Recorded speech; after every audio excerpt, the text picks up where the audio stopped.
ಲೋಕಸಭಾ ಚುನಾವಣೆಗೆ ದೊಡ್ಡ ಮಟ್ಟದ ತಯಾರಿ ರಾಜ್ಯದಲ್ಲಿ ಆಗ್ತಾ ಇದೆ. ಕಾಂಗ್ರೆಸ್ ಪಾಳ್ಯದಲ್ಲೂ ಈ ಬಗ್ಗೆ ದೊಡ್ಡದೊಂದು ಚರ್ಚೆ ಆಗ್ತಿದೆ. ಆದರೆ ಒಂದು ಬಿಗ್ ಎಕ್ಸ್ಕ್ಲೂಸಿವ್ ನ್ಯೂಸ್ ಅನ್ನ ಲೋಕಸಭಾ ಚುನಾವಣೆಗೆ ಸಂಬಂಧಪಟ್ಟ ಹಾಗೆ ವಿಸ್ತಾರ ನ್ಯೂಸ್ ತಂಡ ತರ್ತಾ ಇದೆ. ಆ ಕ್ಷೇತ್ರದ ಮೇಲೆ ಸಿಎಂ ಸ್ವತಃ ಕಣ್ಣಿಟ್ಟಿದ್ದಾರೆ. ಬಹಳ ಇಂಪಾರ್ಟೆಂಟ್. ಅವರಿಗೆ ಸವಾಲಿನ ಕ್ಷೇತ್ರ, ಸಿದ್ದರಾಮಯ್ಯ ಅವರು ಪ್ರತಿಷ್ಠೆಯಾಗಿ ಪರಿಗಣಿಸಿರುವ ಕ್ಷೇತ್ರ. ಸೊ ವಿಸ್ತಾರ ನ್ಯೂಸ್ ಲೋಕಸಭಾ ಚುನಾವಣಾ ತಯಾರಿಯ ಈ ಹೊತ್ತಿನಲ್ಲಿ ಸಿಎಂ ಅವರೇ ಪ್ರತಿಷ್ಠೆಯಾಗಿ ಪರಿಗಣಿಸಿರುವ ಆ ಕ್ಷೇತ್ರದ ಬಗ್ಗೆ ಮಾಹಿತಿಯನ್ನ ಕೊಡ್ತಾ ಹೋಗ್ತೀವಿ. Exclusive news.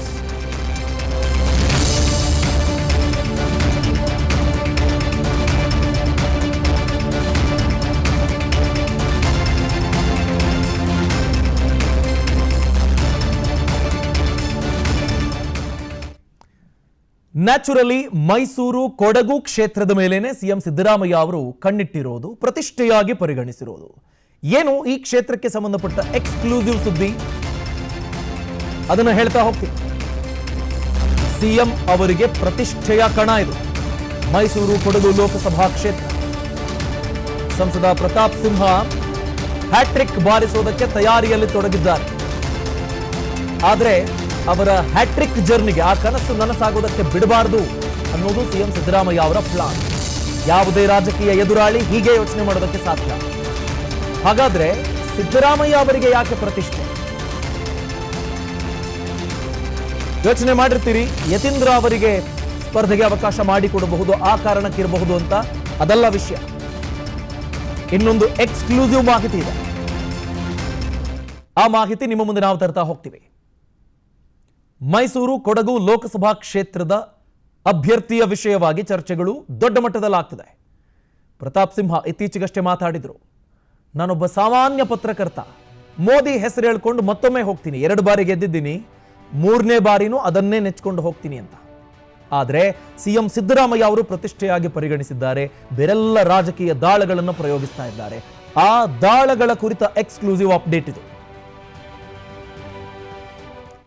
ನಾನಾಗ್ಲೇ ಹೇಳ್ತಿದ್ನಲ್ಲ, ಹೊಸ ಅಭ್ಯರ್ಥಿಯ ಎಂಟ್ರಿ ಆಗುತ್ತಾ ಅನ್ನೋ ಪ್ರಶ್ನೆ ಕಾಡ್ತಾ ಇದೆ. ಮೈಸೂರು ಲೋಕಸಭಾ ಕ್ಷೇತ್ರಕ್ಕೆ ಸಂಬಂಧಪಟ್ಟ ಹಾಗೆ ಯಾರು ಆ ಹೊಸ ಅಭ್ಯರ್ಥಿ? ಅಭ್ಯರ್ಥಿಯ ರೇಸ್ನಲ್ಲಿ ಹೊಸಬರ ಹೆಸರು ಕೇಳಿ ಬರ್ತಾ ಇದೆ.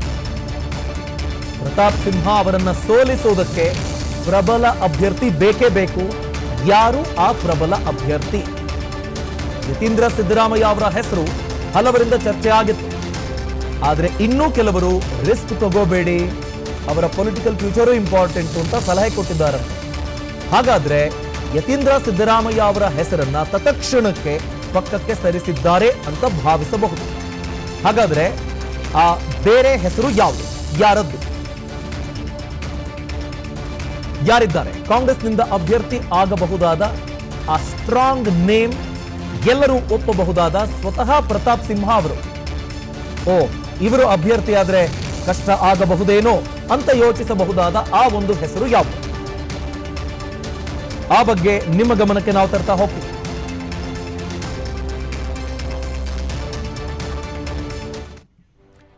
ಸ್ವತಃ ಸಿಎಂ ಸಿದ್ದರಾಮಯ್ಯ ಅವರು ಈ ಹೆಸರನ್ನ ಮುನ್ನೆಲೆಗೆ ತರ್ತಾ ಇದ್ದಾರಂತೆ. ಪ್ರತಾಪ್ ಸಿಂಹ ವಿರುದ್ಧ ಹೊಸ ಹೆಸರು.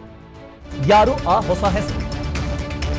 ಇದು ಮೇ ಬಿ ಇಡೀ ನಾಡು ಒಪ್ಪಬಹುದಾದ ಹೆಸರಿರಬಹುದು. ಇದಕ್ಕೆ ಯಾವುದೇ ತರಹದ ವಿರೋಧ ಇರೋದಿಲ್ಲ. ಯದುವೀರ ಕೃಷ್ಣದತ್ತ ಒಡೆಯರ್ ಸಂಪರ್ಕ ಮಾಡಿ ಅಂತ ಸಿಎಂ ಸೂಚನೆ ಕೊಟ್ಟಿದ್ದಾರಂತೆ. ಅವಶ್ಯಕತೆ ಬಿದ್ದರೆ ನಾನು ರಿಕ್ವೆಸ್ಟ್ ಮಾಡ್ಕೊಳ್ತೀನಿ, ಅವರ ಜೊತೆಗೆ ಮಾತಾಡ್ತೀನಿ. ಪ್ರತಾಪ್ ಸಿಂಹ ಅವರನ್ನ ಸೋಲಿಸುವುದಕ್ಕೆ ಯದುವೀರ ಒಡೆಯರ್ ಉತ್ತಮ ಅಭ್ಯರ್ಥಿ ಅಂತ ಸಿಎಂ ಸೂಚನೆ ಕೊಟ್ಟಿದ್ದಾರಂತೆ. ಹೀಗಾಗಿ ನಾಯಕರು ಸಂಪರ್ಕಿಸುವ ಯತ್ನವನ್ನು ನಡೆಸುತ್ತಿದ್ದಾರೆ. ನಿಮ್ಮ ಗಮನಕ್ಕಿರಲಿ, ರಾಜರ ಕುಟುಂಬಸ್ಥರಿಂದ ಇದೇ ಮೊದಲ ಬಾರಿಗೆ ಚುನಾವಣೆಗೆ ಸ್ಪರ್ಧೆ ಮಾಡ್ತಿರೋದೇನಲ್ಲ. ಶ್ರೀಕಂಠದತ್ತ ನರಸಿಂಹರಾಜ ಒಡೆಯರ್ ಸಂಸದರಾಗಿದ್ದವರು. ಈಗ ಯದುವೀರರ ಹೆಸರು ಮುನ್ನೆಲೆಗೆ ಬರ್ತಾ ಇದೆ. 84ರಲ್ಲಿ ಶ್ರೀಕಂಠದತ್ತ ಒಡೆಯರ್ ಅವರು ಕಾಂಗ್ರೆಸ್ನಿಂದ ಸಂಸದರಾಗಿದ್ದರು. 91ರಲ್ಲಿ ಬಿಜೆಪಿಯಿಂದ ಸ್ಪರ್ಧೆ ಮಾಡಿದ್ರು, ಸೋಲನ್ನ ಅನುಭವಿಸಿದ್ರು ಚಂದ್ರಪ್ರಭಾ ಅರಸ್ ವಿರುದ್ಧ. ಆ ಬಳಿಕ ಮತ್ತೆ ಕಾಂಗ್ರೆಸ್ಸಿಗೆ ವಾಪಸ್ ಆದ್ರವರು 96, 99, 2004 ಈ 3 ಚುನಾವಣೆಗಳಲ್ಲಿ ಅವರು ಮತ್ತೆ ಹ್ಯಾಟ್ರಿಕ್ ಸಾಧನೆಯನ್ನು ಮಾಡೋದಕ್ಕೆ ಸಾಧ್ಯ ಆಯಿತು ಕಾಂಗ್ರೆಸ್ನ ಅಭ್ಯರ್ಥಿಯಾಗಿ. ಈಗ ಯದುವೀರ್ ಕೃಷ್ಣದತ್ತ ಒಡೆಯರ್ ಅವರ ಹೆಸರು ಮುನ್ನೆಲೆಗೆ ಬರ್ತಾ ಇದೆ. ಸಿಎಂ ಅವರ ಸೂಚನೆಯಂತೆ ಇದು.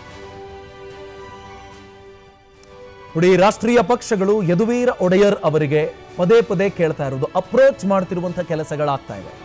ದೊಡ್ಡ ಮಟ್ಟದ ಡಿಮಾಂಡ್ ಯದುವೀರ ಅನ್ನೋ ಹೆಸರಿಗಿದೆ. ಇಲ್ಲಿ ಬಹಳ ಇಂಟ್ರೆಸ್ಟಿಂಗ್ ಫ್ಯಾಕ್ಟ್ ಏನ್ ಗೊತ್ತಾ, ಪ್ರತಾಪ್ ಸಿಂಹ 2 ಬಾರಿ ಸಂಸದರಾಗಿದ್ರೂ ಬಿಜೆಪಿಯಿಂದಲೂ ಸೆಳೆಯೋಕೆ ಪೈಪೋಟಿ ಇದೆಯಂತೆ. ಇದು ಸರ್ಪ್ರೈಸಿಂಗ್. ಸಂಸದ ಪ್ರತಾಪ್ ಸಿಂಹ ಅವರ ಬದಲು ಒಡೆಯರ್ ಅವರನ್ನ ಕಣಕ್ಕಿಳಿಸಬಹುದಾ ಅನ್ನೋದ್ರ ಬಗ್ಗೆ ಯೋಚನೆ ಇದೆಯಂತೆ. ಮೈಸೂರಿನ ಬಿಜೆಪಿಯ ಕೆಲ ನಾಯಕರು ಒತ್ತಾಯವನ್ನು ಮಾಡ್ತಿದ್ದಾರೆ. ಈ ಬಗ್ಗೆ ರಾಜ್ಯ ಬಿಜೆಪಿ ಪ್ರಮುಖ ನಾಯಕರಿಗೆ ಅಲ್ಲಿನ ಜನ ಅಥವಾ ಬಿಜೆಪಿಯ ಕಾರ್ಯಕರ್ತರು ಒತ್ತಾಯವನ್ನ ಮಾಡ್ತಾ ಇರೋದು. ಯದುವೀರರನ್ನ ಕರೆತನ್ನಿ ಅಂತ ಬಿಜೆಪಿ ಕಾಂಗ್ರೆಸ್ ಎರಡೂ ಕಡೆ ಫೈಟ್ ಇದೆಯಂತೆ. ಇದು ಬಹಳ ಇಂಟ್ರೆಸ್ಟಿಂಗ್ ಡೆವಲಪ್ಮೆಂಟ್. ಒಂದ್ ಕಡೆ ಪ್ರತಾಪ್ ಸಿಂಹ ಹೇಳ್ತಾರೆ, ನಾನು ಮತ್ತೆ ಮೋದಿ ಹೆಸರಲ್ಲಿ ಹೋಗ್ತೀನಿ, 3ನೇ ಬಾರಿನೂ ಮೋದಿ ಹೆಸರಲ್ಲಿ ಹೋಗ್ತೀನಿ ಅಂತಿದ್ದಾರೆ. ಅಲ್ಲಿಗೆ ಟಿಕೆಟ್ ಖಾತ್ರಿ ಇದೆ ಅನ್ನೋ ತರದ ಹೇಳಿಕೆ ಅದಾಗಿತ್ತು. ಈಗ ನೋಡಿದ್ರೆ ಬಿಜೆಪಿ ಕಡೆಯಿಂದಲೂ ಒತ್ತಾಯ ಇದೆಯಂತೆ, ಕಾಂಗ್ರೆಸ್ನಿಂದಲೂ ಒತ್ತಾಯ. ಸಿಎಂ ಸಿದ್ದರಾಮಯ್ಯ ಅವರ ಸಲಹೆ ಇದೆ. ಬಿಜೆಪಿ ಕಡೆಯಿಂದಲೂ ಒತ್ತಾಯ ಇದೆಯಂತೆ. ಪ್ರತಾಪ್ ಸಿಂಹ ಅವರ ಬದಲಿಗೆ ಯದುವೀರರ ಹೆಸರನ್ನ ಯಾಕೆ ಪರಿಗಣಿಸಬಾರದು? ಬಿಜೆಪಿ ಈ ಬಗ್ಗೆ ಆಲೋಚನೆ ಮಾಡ್ತಿದೆ, ರಾಜ್ಯ ನಾಯಕರಿಗೆ ಒತ್ತಡವನ್ನ ಹೇರ್ತಿದ್ದಾರೆ. ಎಲ್ಲ ಮಾಹಿತಿ ಇದೆ. ಬಹಳ ಇಂಟ್ರೆಸ್ಟಿಂಗ್ ಡೆವಲಪ್ಮೆಂಟ್ ಇದು. ನಿಮಗೆ ಪ್ರತಿ ಬಾರಿ ಪ್ರತಿ ಎಲೆಕ್ಷನ್ ನಲ್ಲಿ ಈ ತರದ ಕೆಲವು ಕ್ಷೇತ್ರಗಳು ಒಂದು ಸ್ಪೆಷಲ್ ಆಗಿ ಒಂದು ಔರಾ ಕ್ರಿಯೇಟ್ ಮಾಡಿಬಿಡ್ತಾರೆ. ಅಂದ್ರೆ ಇಡೀ ರಾಜ್ಯದಲ್ಲಿ ದೇಶದಲ್ಲಾಗುವ ಚುನಾವಣೆ ಒಂದು ತೂಕ ಆದ್ರೆ ಈ ಕೆಲ ಬೆರಳೆಣಿಕೆಯಷ್ಟು ಕ್ಷೇತ್ರಗಳು ಬಹಳ ವಿಶೇಷ ಅನ್ಸ್ಕೊಂಡ್ಬಿಡ್ತವೆ. ಅಂಥ ವಿಶೇಷತೆ ಮೈಸೂರು ಕೊಡಗು ಲೋಕಸಭಾ ಕ್ಷೇತ್ರ ಈಗ ಸೃಷ್ಟಿ ಮಾಡ್ತಾ ಇದೆ. ಈ ಬಗ್ಗೆ ಇನ್ನಷ್ಟು ಮಾಹಿತಿ ಪಡ್ಕೊಳ್ತಾ ಹೋಗೋಣ. ನಮ್ಮ political bureau head Maruti Pavagada ನೇರ ಸಂಪರ್ಕದಲ್ಲಿ ಜಾಯಿನ್ ಆಗ್ತಿದ್ದಾರೆ. ಮಾರುತಿ, ಕಾಂಗ್ರೆಸ್ ಈ ಪ್ರಯತ್ನ ಮಾಡೋದ್ರ ಬಗ್ಗೆ ದೊಡ್ಡದೊಂದು ಸ್ಪೆಷಲ್ ಅಂತ ಅನಿಸೋದಿಲ್ಲ. ಅವರು ಒಳ್ಳೆ ಕ್ಯಾಂಡಿಡೇಟ್ ಅನ್ನ ಹುಡುಕಾಡ್ತಿದ್ದಾರೆ ಪ್ರತಾಪ್ ಸಿಂಹ ವಿರುದ್ಧ. ಆದ್ರೆ ಬಿಜೆಪಿ ನಾಯಕರು ಕೇಳ್ತಿದ್ದಾರೆ ಪ್ರತಾಪ್ ಸಿಂಹ ಅವರ ಬದಲಿಗೆ ಅನ್ನೋದು ಬಹಳ ಸರ್ಪ್ರೈಸಿಂಗ್ ಡೆವಲಪ್ಮೆಂಟು. ಈ ಲೋಕಸಭಾ ಕ್ಷೇತ್ರದ ಬೆಳವಣಿಗೆ ಕುರಿತಾಗಿ ಯದುವೀರರು ಈ ಬಗ್ಗೆ ಇಂಟ್ರೆಸ್ಟೆಡ್ ಇದ್ದಾರಾ ಅನ್ನೋದರ ಕುರಿತಾಗಿ ಮಾಹಿತಿಯನ್ನು ತಿಳಿಸ್ಕೊಡಿ ಮಾರುತಿ. ಅಭಿಷೇಕ್, ಮುಖ್ಯಮಂತ್ರಿ ಸಿದ್ದರಾಮಯ್ಯ ಅವರಿಗೆ ಮೈಸೂರು ಈ ಬಾರಿ ಮೈಸೂರು ಲೋಕಸಭಾ ಕ್ಷೇತ್ರ ಬಹಳಷ್ಟು ಪ್ರತಿಷ್ಠೆಯ ಕಣವಾಗಿ ಇರುವಂತದ್ದು. ಹೀಗಾಗಿ ಅಲ್ಲಿ ಸೂಕ್ತ ಅಭ್ಯರ್ಥಿಯನ್ನ ಕಣಕ್ಕಿಳಿಸಿ ಪ್ರತಾಪ್ ಸಿಂಹ ಅವರ ಒಂದು ಗೆಲುವಿನ ನಾಗಾಲೋಟ ಏನಿದೆ, ಅಂದ್ರೆ 2 ಬಾರಿ ಈಗಾಗಲೇ ಲೋಕಸಭಾ ಚುನಾವಣೆಯಲ್ಲಿ 2019, 14ರಲ್ಲಿ ಗೆದ್ದಿರುವಂತಹ ಪ್ರತಾಪ್ ಸಿಂಹ ಅವರು ಮತ್ತೊಮ್ಮೆ ಗೆದ್ದು ಬೀಗ್ತೀನಿ ಅನ್ನುವಂತ ಒಂದು ಉತ್ಸಾಹದಲ್ಲಿ ಇದ್ದಾರೆ. ಅದಕ್ಕೆ ಬ್ರೇಕ್ ಹಾಕಬೇಕು ಅನ್ನುವಂತ ಒಂದು ಲೆಕ್ಕಾಚಾರ ರಾಜ್ಯ ಕಾಂಗ್ರೆಸ್ ನಾಯಕರು ಹಾಕೊಂಡಿರುವಂತದ್ದು. ಅದರಲ್ಲೂ ಪ್ರಮುಖವಾಗಿ ಮುಖ್ಯಮಂತ್ರಿ ಸಿದ್ದರಾಮಯ್ಯ ಅವರ ಸ್ವಂತ ಜಿಲ್ಲೆ ಆಗಿರೋದ್ರಿಂದ, ತವರು ಜಿಲ್ಲೆ ಆಗಿರೋದ್ರಿಂದ ಮೈಸೂರನ್ನ ಈ ಬಾರಿ ಪ್ರತಿಷ್ಠೆಯಾಗಿ ತೆಗೆದುಕೊಂಡಿದ್ದಾರೆ. ಹೀಗಾಗಿ ಪ್ರಬಲ ಅಭ್ಯರ್ಥಿಯನ್ನ ಕಣಕ್ಕಿಳಿಸೋದರ ಮುಖೇನ ಪ್ರತಾಪ್ ಸಿಂಹ ಅವರಿಗೆ ಸೋಲಿನ ರುಚಿ ತೋರಿಸಬೇಕು ಅನ್ನುವಂತಹ ಒಂದು ಲೆಕ್ಕಾಚಾರದಲ್ಲಿ ಸಿದ್ದರಾಮಯ್ಯ ಅವರು ಇರುವಂತದ್ದು. ಈ ಹಿನ್ನೆಲೆಯಲ್ಲೇ ಈ ಬಾರಿ ಪ್ರಬಲ ಅಭ್ಯರ್ಥಿಯ ಹುಡುಕಾಟಕ್ಕೆ ಸಿದ್ದರಾಮಯ್ಯ ಮತ್ತೆ ಅವರ ಟೀಮ್ ಮುಂದಾಗಿದೆ. ಅದರಲ್ಲೂ ಪ್ರಮುಖವಾಗಿ ಸಿದ್ದರಾಮಯ್ಯ ಅವರ ಪುತ್ರರಾಗಿರುವಂತಹ ಯತೀಂದ್ರ ಸಿದ್ದರಾಮಯ್ಯ ಅವರನ್ನೇ ಅಭ್ಯರ್ಥಿ ಮಾಡಬೇಕು ಅನ್ನುವಂತ ಒಂದು ಕೂಗು ಒಂದು ಕಡೆ ಇದ್ರೂ ಕೂಡ, ಮತ್ತೊಂದು ಕಡೆ ಬೇರೆ ಬೇರೆಯವರ ಎಲ್ಲರೂ ಕೂಡ ಸೇರಿ ಜೆಡಿಎಸ್ ಮತ್ತೆ ಬಿಜೆಪಿ ಒಂದಾಗಿರೋದ್ರಿಂದ ಗೆಲುವು ಅಷ್ಟೊಂದು ಸುಲಭ ಅಲ್ಲ ಅನ್ನುವಂತ ಒಂದು ಸಲಹೆಯನ್ನು ಕೂಡ ಮುಖ್ಯಮಂತ್ರಿ ಸಿದ್ದರಾಮಯ್ಯ ಅವರಿಗೆ ಕೊಟ್ಟಿದ್ರು.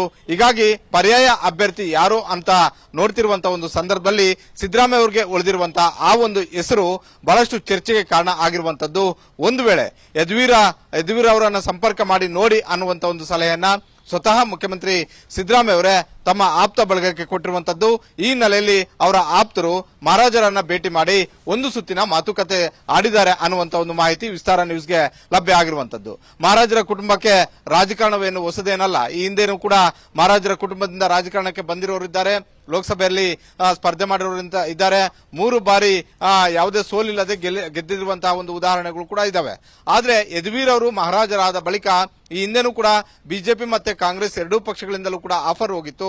ಆ ಸಂದರ್ಭದಲ್ಲಿ ಅದನ್ನ ತಳ್ಳಿ ಹಾಕುವಂತಹ ಒಂದು ಕೆಲಸವನ್ನ ಇಬ್ರು ಕೂಡ ರಾಜರು ಮಾಡಿದ್ರು, ಅದೇ ರೀತಿ ರಾಜಮಾತೆಯನ್ನು ಕೂಡ ಮಾಡಿದ್ರು. ಆದ್ರೆ ಈ ಬಾರಿ ಕಾಂಗ್ರೆಸ್ ನಾಯಕರು ಒಂದು ಕಡೆ ಒತ್ತಡ, ಪ್ರತಾಪ್ ಸಿಂಹ ಅವರನ್ನ ಸೋಲಿಸೋದಕ್ಕೆ ಯದುವೀರ್ ಒಡೆಯರೇ ಉತ್ತಮ ಅಭ್ಯರ್ಥಿ ಅನ್ನೋದು, ಮತ್ತೊಂದು ಕಡೆ ಪ್ರತಾಪ್ ಸಿಂಹ ಅವರ ವಿರುದ್ಧ ಪಕ್ಷದ ವಲಯದಲ್ಲೇ ಒಂದಷ್ಟು ಚರ್ಚೆಗಳು ಆಗ್ತಾ ಇದಾವೆ.